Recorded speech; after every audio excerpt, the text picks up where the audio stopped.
4개월 동안 실험생활 새롭게 밝혀진 사실들에 의하면 작년에 이제 10월 27일 날 한미합동위원회가 발표했던 여러 가지 내용들이 사실이 아니거나 아니면은 그것이 자신들을 뭐 어떤 정당화하기 위해서 뭘 다른 걸 끌어들였거나 이렇게밖에 생각할 수 없다. 그런 차원에서 전면 중단과 뭐 이런 걸 얘기를 하려면 좀 근원적으로 이 문제가 이런 걸 해도 되는 건지에 대한 좀 재검토가 필요한 것이 아닌가 하는 생각이 들었습니다. 특히 이번 발제에서 고민한 거는 이게 과연 목적의 정당성이 있는가. 이제 뭐 이런 걸 할 수도 있는데 뭐 우리한테 얘기를 안 해주던가 뭐 이런 걸 할 수도 있는데 뭐 앞으로는 뭐 우리가 협의하고 하자든가 이런 종류의 문제제기가 될 일이 아닌가 이런 고민이 이제 들었습니다. 그래서 과연 규범적으로 이것이 목적의 정당성이 있는가에 대해서 좀 밝혀보고 하자 하였습니다. 미국은 이제 아까 오희정 교수님 말씀하셨듯이 생물무기 금지 협약에 가입되어 있습니다. 1972년에 했고 거기에는 우리나라뿐만 아니라 대부분 나라들이 다 가입되어 있습니다. 그럼에도 불구하고 미국은 지난 10년 이상 동안 미국 국내 및 해외의 86개 시설에 탄저균 포자를 배송하였습니다. 그럼 과연 이게 그 협약에서 정당화하고 있는 유일한 게 평화적 목적이거든요. 질병 예방, 학술 연구, 평화적 목적입니다. 과연 거기에 포섭되는 행위인가 이거에 대해서 검토를 해야겠다라는 생각이 듭니다. 어쨌든 한국에서 드러난 사실을 가지고 저는 그걸 확인할 수 있는 몇 가지가 있지 않나 이런 생각이 듭니다. 1년간 여기 다 말씀하셨지만 뭐 과거에 있었던 일이지만 새롭게 드러난 알게 된 것들을 보면은 요약하니까 몇 가지가 되더라고요. 그러니까 용산 미군기지 내에서 지카 바이러스 실험을 추진하고 있다는 거랑 그다음에 미군의 생화학 실험실이 뭐 국방부는 알았을 것 같은데 어쨌든 크게 알려지지 않다가 용산, 오산, 부산에 이미 있고 네 번째 실험실이 미 육군 공중보건국 직접 산하로 평택 기지에 내년에 완공될 거다라는 것이 확인되었고요. 그리고 2015년 6월에 아까 말한 것처럼 오산에서 생화학 시료를 사용하진 않았지만 뿌리는 실험, 바람의 방향에 따라서 뭘 어쩌고 해가지고 그걸 뿌려서 시료를 탐지하는 그런 실험을 했다라는 겁니다. 그리고 주피터 프로젝트, 그러니까 ATD 프로젝트가 부산을 도입하는 것을 확정됐고 부산 지역에 도입된 장비에 대해서 생화학 위협 탐지 시스템으로 샘플을 신속히 탐지하고 그 생물학 매개체를 판독해서 뭐 네트워크를 통해 경고하는 시스템이다 이렇게 설명을 했습니다. 그러니까 결국 이와 관련해서 새롭게 드러난 상황, 요걸 하면 미국이 이거 뭐 이런 종류의 이제 실험과 훈련을 하는 것이 평화적 목적에 포섭될 수 없다라는 것을 확인할 수 있는 거 아닌가 이렇게 생각이 듭니다. 그러니까 2015년 10월 17일 날 한미합동 실무단이 이제 운영 결과 보고서를 발표할 때 뭐라고 얘기했었냐면 우리가 왜 이런 실험을 하느냐라고 얘기했을 때 실질적이고 심각한 생물 위협으로부터 대한민국 국민과 양국군을 보호한다는 거였고 그리고 이 프로그램이 동맹의 준비 태세와 방어 능력을 증진하고 공공보건 단체에 기여하고 있다. 그리고 주한미군은 계속 방어용이기 때문에 이건 문제 없다라고 얘기하고 있습니다.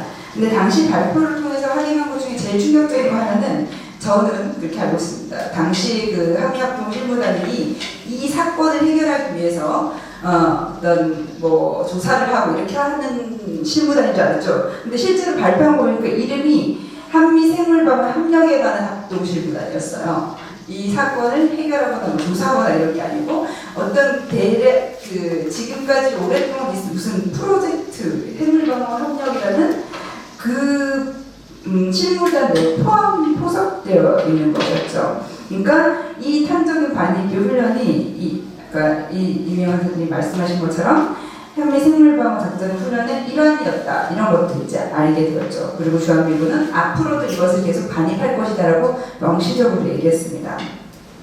그런데 과연 이것을 이런 식으로 한국에서 그리고 주한미군은 이렇게 대규모로 이런 실험을 하는 것이 과연 목적의 정당성이 있는가 그래서 기본적으로 보겠습니다. 그러니까 우리 법에 보면은 작년에 우리 고발해가지고 아직까지 이제 새롭게 고발 결과가 나오진 않았지만 이제 생화무기법도 위반되고 그다음에 감염병 예방법도 위반되고 생물무기 협약도 위반된다 이렇게 얘기했는데 이 법들을 다 법과 규정을 종합하면은 말씀드렸듯이 허용되는 경우는 질병의 예방과 치료, 학술 연구, 평화적 목적 이 세 가지입니다. 근데 질병 예방과 관련해서는 질병 예방 학술 목적은 아까 교수님들도 말씀하셨고 한정윤이 지금 굉장히 엄청 연구해야 되는 그런 것도 아니고 그다음에 백신은 이미 있다고 그랬고 주한미군은 그런 건 아닌 거죠. 그러면 어쨌든 군사적 목적으로 이걸 활용하는 겁니다. 그럼 이게 과연 평화적 목적인가? 이것에 대해서 살펴봐야겠다는 겁니다. 아까 말씀을 드렸듯이 주한미군은 2015년 12월 17일 이렇게 말해요. 실질적이고 심각한 생물 위협으로부터 방어하기 위해서다 이렇게 얘기했습니다. 그러니까 북한에 이런 그게 있다고 있는 거죠. 우리는 정보가 없으니까 실질적이고 심각한 생물 위협이 있을 수 있겠다라고 생각할 수도 있죠. 근데 문제는 이번에 지카 바이러스와 관련한 그거를 한다는 거였습니다. 실험을 추진 중이라는 거였어요. 근데 지카 바이러스는 이 모기에 의해서 감염되는 거니까 모기에 의해서 감염되고 이런 거지 이게 이런 바이러스성으로 이런 식으로 말씀했는데 생물 무기로서 활용할 수 있는 이런 종류의 것이 아닌 거죠. 그럼에도 불구하고 이거를 실험을 추진 중이다라고 했죠. 그리고 지카 바이러스와 관련해서는 어떤 교수님이 이제 언론에서 말했던데 의학계가 관련한 자료를 갖고 있는데 왜 이거를 주한미군이 어떤 영향을 추가하겠다는 건지 그건 알 수 없다. 그러니까 지카 바이러스는 북한의 위협이랑은 사실 아무 상관이 없는 거죠. 만약에 이거를 하려고 한다면 이거와 관련한 방어를 한다면 지역적으로 가까운 미국에서 해야죠. 그리고 부산에 사람이 많아서 거기서 하겠다 이렇게 얘기했는데 미국 어디 뉴욕에서 하던가 이렇게 해야 되는 거죠. 근데 이거를 한국에서 한다는 것은 그 목적, 그러니까 어떤 실질적이고 심각한 북한의 생물무기 위협이 있다는 것은 사실이 아닌 개연성이 많다. 지카 바이러스까지 실험하는 거 보면. 그리고 미국은 이미 전례가 있죠. 2003년 이라크를 침공할 때 CIA가 2002년 10월에 보고서를 만들었습니다. 이라크에 얼마나 아까 말했듯이 유엔 특별연맹에 의해서 다 폐기가 됐었는데 이라크의 이제 생물무기는 근데 2002년 10월에 보고서를 만들어서 이라크에 얼마나 많은 대량 살상 무기가 있는가, 그게 이제 세균무기, 생물무기 이런 것들이 있는가라는 보고서를 만들었습니다. 근데 이라크를 침공하고 나서 막상 보니까 하나도 없었죠, 대량 살상 무기는. 그러니까 이런 것들과 이런 것들이 비추어 봤을 때 어떤 그 목적, 북한의 위협이라 어떤 특별한 한국에서 특별하게 뭘 해야 되는 목적은 이게 사실이 아닌 개연성이 매우 높은 거죠. 그리고 나서 이제 다시 꼼꼼히 이제 이만우엘 박사, 이집트 프로젝트의 담당자인 이만우엘 박사가 한 인터뷰를 다시 한번 꼼꼼히 읽었습니다. 그러니까 영어 번역은 서명대에서 해주신 거고 꼼꼼히 읽었는데 왜 한국인가라는 질문에 대해서 이 피터 이만우엘 박사는 단 한마디도 북한의 위협 때문이라고 말하지 않았어요. 그럼 왜 그렇게 말했냐면 한국에서 본보기로 할 수 있고 이거를 북아프리카 사령부에도 쓸 수 있고 그다음에 태평양 사령부에 쓸 수 있고 유럽 사령부에서도 이 프로젝트를 복제해서 쓸 수가 있고 본보기가 한국이 좋고 그 시연을 하는 곳이 어떤 거는 어떤 시연을 할 때 다른 나라에서 이 취지를 보면 그런 거예요. 다른 나라에서 하면 어떤 건 할 수 있지만 어떤 건 할 수 없고 왜냐면 각 나라마다 규제가 있죠. 이거 관련해서는 그리고 어느 정도 국방부랑 그게 돼야 되고 기지 내에 살려면은 감시하고 있는 그게 있을 텐데 한국은 매우 우호적이고 그리고 지정학적으로 준비가 됐기 때문에 모든 걸 할 수 있다는 거 그렇게 대답을 했거든요. 그러니까 이 사람 한 번도 이게 무슨 특별한 한국에서 해야 될 위협, 이 보편성 빼고 그런 어떤 특별한 거에 대해서는 얘기한 적이 없었던 거예요. 그러니까 이런 밝혀진 사실관계에 비추어 보면 한국에서 이거를 굳이 해야 될 이유는 하나도 없는 거죠. 그리고 그것이 평화적 목적으로 정당화되지도 않는 겁니다. 그리고 이거는 규범적으로 더더욱 그렇습니다. 저희가 이 평화적 목적이 과연 무엇인가 포지티브하게 정의할 수 있는지 찾아보려고 엄청 저희가 할 수 있는 리서치는 많이 했습니다. 핵과 관련된 조약이나 규범이나 뭐 이런 것들을 하는데 뭐 그런 건 없어요. 특별히 평화적 목적이 무엇이냐 뭐 이런 건 없고 뭐 그 예로 질병 예가 뭐 이런 걸 드린 거죠. 근데 미국이 소련은 그때 이제 많이 그 스페드로브스키 지방의 탄저균 실험실과 관련해서 미소련이 운영한 탄저균 실험실과 관련해서 이거를 생물무기 금지 협약으로 제소하면서 자기들이 밝힌 기준이 있었습니다. 스스로가 밝힌 기준. 빅터 부시 위반, 그러니까 생물무기 금지 협약의 위반은 다음 요소가 존재하면 입증될 수 있을 거다라고 하면서 두 가지 요소를 들었습니다. 그게 뭐냐면 첫 번째는 탄저균 생물체나 포자를 보유하고 있다는 사실이 입증되고 또 한 가지는 다른 목적으로 보유하고 있다는 사실 혹은 그런 목적을 정당화시킨 것 이상의 양을 보유하고 있으면은 이거는 BWG 위반이다, BWG 위반이다라고 하면서 그때 뭐 특별 증거가 있었던 건 아닙니다. 미국이 제소할 때 이거를 가지고 소련을 제소했었죠. 이 기준에 비춰보면은 자기들이 한 말에 비춰보면 완전히 이 요건에 딱 맞는 거죠. 지금 현재 보면은 미국이 스스로 밝힌 기준에 의하면 미국은 가지고 있습니다. 탄저균 생물체나 포자를 그래서 더구의 연구소에서 뭔가 하고 있으니까 갖고 있어요. 그 사실이 입증이 됐습니다. 스스로도 부인하지 않았기 때문에. 그리고 두 번째로 그렇다면 그걸 정당화시키는 것 이상의 양을 보유하고 있는가? 그 양에 대해서는 군사 기밀이라고 밝히진 않았습니다. 그렇지만 10년 동안 86개 연구소에 전 세계적으로 배송을 했다는 거, 그거는 그 충분한 양이 있다라는 거를 양이 있다는 걸 추정할 수 있는 겁니다. 그러니까 적어도 미국은 스스로가 말한 기준에 의하면 협약 위반이에요. 평화적 목적으로 포섭될 수가 없는 겁니다. 그렇게 정당화되지 않는 행위를 하고 있는 거죠. 그러면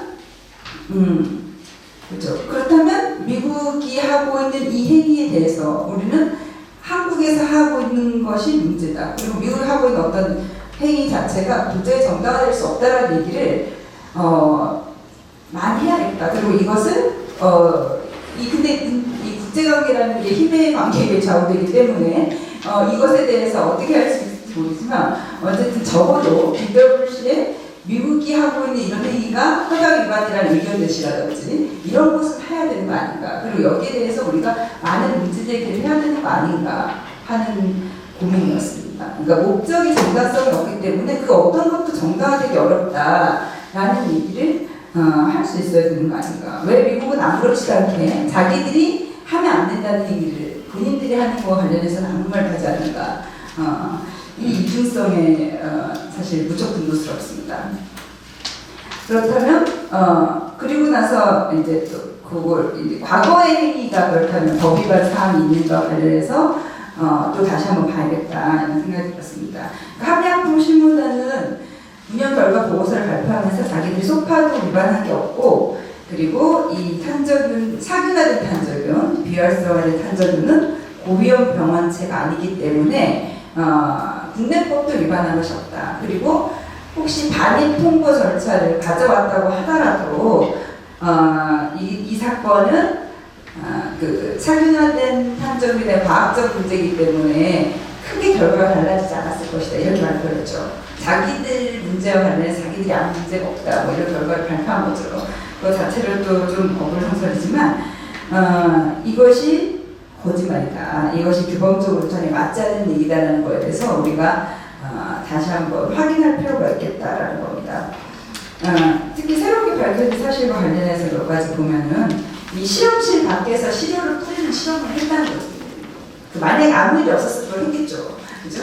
사균화된 탄저균, 비활성화 탄저균 비활성화되었다고 믿는 탄저균을 가지고 막 뿌리는 실험을 이제 했을 건데 이거는 우리 한국 법에서는 허용된 실험이 아닙니다. 저희가 뭐 이게 아까 얘기했듯이 실험실 규정이 다 있고 이런 실험을 하기 위해서는 뭐 어떤 그 세이프티 레벨이 있어야 되고 이런 것이 있고 이렇게 허용된 실험이 아닌데 그것을 하려고 예정했다는 사실 자체 그것이 뭐 위반 사항이죠. 법 위반입니다. 그리고 탄저균이 고위험병원체가 아니라고 했는데 질병관리본부는 홈페이지에다가 분리신고 대상인 고위험병원체에 무독성 탄저균을 명시하고 있습니다. 그게 물론 PPT라서 무슨 다른 설명이 있는지 알 수는 없지만 어쨌든 문헌상으로는 그렇게 하고 있기 때문에 탄저균이 고위험병원체가 아니다. 이거는 안 맞는 거죠. 그리고 결정적으로 질병관리본부가 탄저균 이 문제와 관련해서 소파 개정안을 냈었습니다.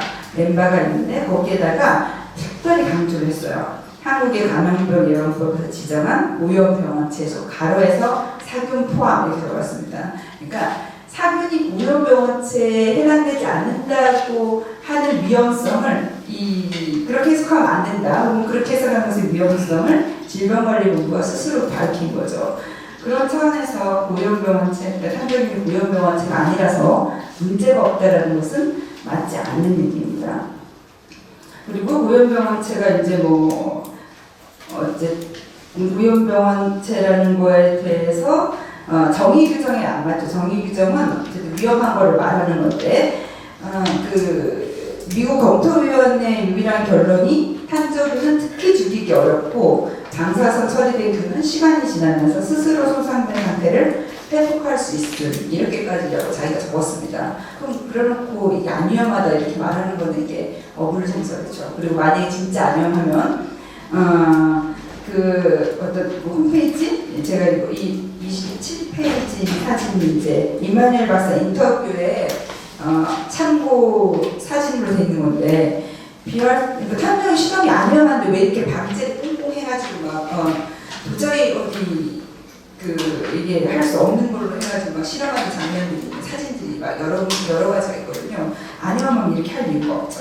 그리고 비알스텐 탄저균이 고위험병원체가 아니라는 주장은 질병관리본부나 미군이 하는 말과도 모순됩니다. 그러니까 비활성화돼서 큰 게 문제 없으면은 실험실의 조건이라든지 기준 이런 거를 감염병 예방법이나 유전자 변형 생물체 국가 이동에 관한 법률 중에 규정된 대로 굳이 할 필요가 없죠. 근데 거기에 적용된다는 전제하에 자기들이 어떤 실험실에서 실험했고 몇 등급이면 충분하고 어떻게 멸균 처리했다 이런 얘기를 밝혔습니다. 그거는 스스로 하는 말과 전혀 모순된 거죠. 그러니까 탄저균이 고위험병원체가 아니라서 법위반 사항이 없다는 얘기는 자기 자신들의 그걸 정당화하기 위해서 사후적으로 끌어들인 것이 실제로 그런 것은 아니다라는 겁니다.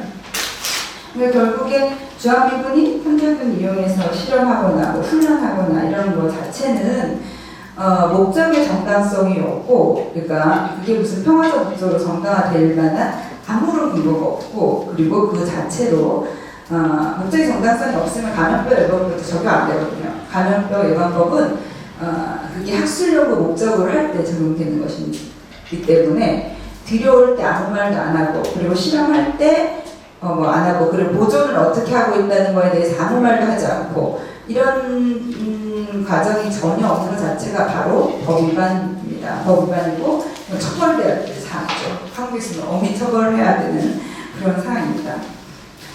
그렇다면 좀 규범적으로 이 재발 방지를 위한 대책을 어떻게 할 수 있는가 하면서 열심히 국민들이 감시를 해야 되는 거죠. 감시를 하면서 실험을 중단하고 아무것도 하지 말아라 이런 얘기를 할 수 있고, 지난해 합동실무단이 합의 권고안을 마련했습니다. 그 권고안의 주된 내용이 반입시 통보하도록 하고 있고, 그리고 요청이 있으면 공동평가를 실시하고 관세청 물품검사 희망하면 물품도 검사할 수 있다. 이런 운영 개선 사항을 발표했습니다.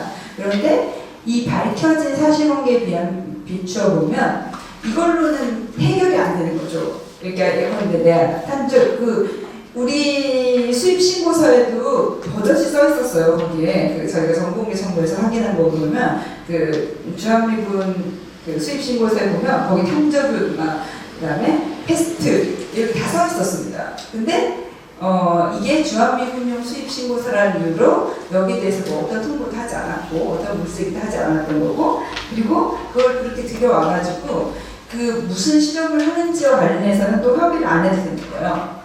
이렇게 놔두면 안 된다. 이렇게 단지 반입이나 뭐 이런 거를 통보하거나 이런 식으로 해결할 것이 아니고 이런 문제와 관련해서는 전면적으로 한국 법을 적용해서 청구까지 다 규제를 하면 된다는 것이 제 생각입니다. 그러니까 특히 소파와 관련해서 독일 소파에는 국내법을 적용하도록 하는 규정도 존재하고 그리고 소파가 지금 체결된 지 50년 됐습니다. 올해로.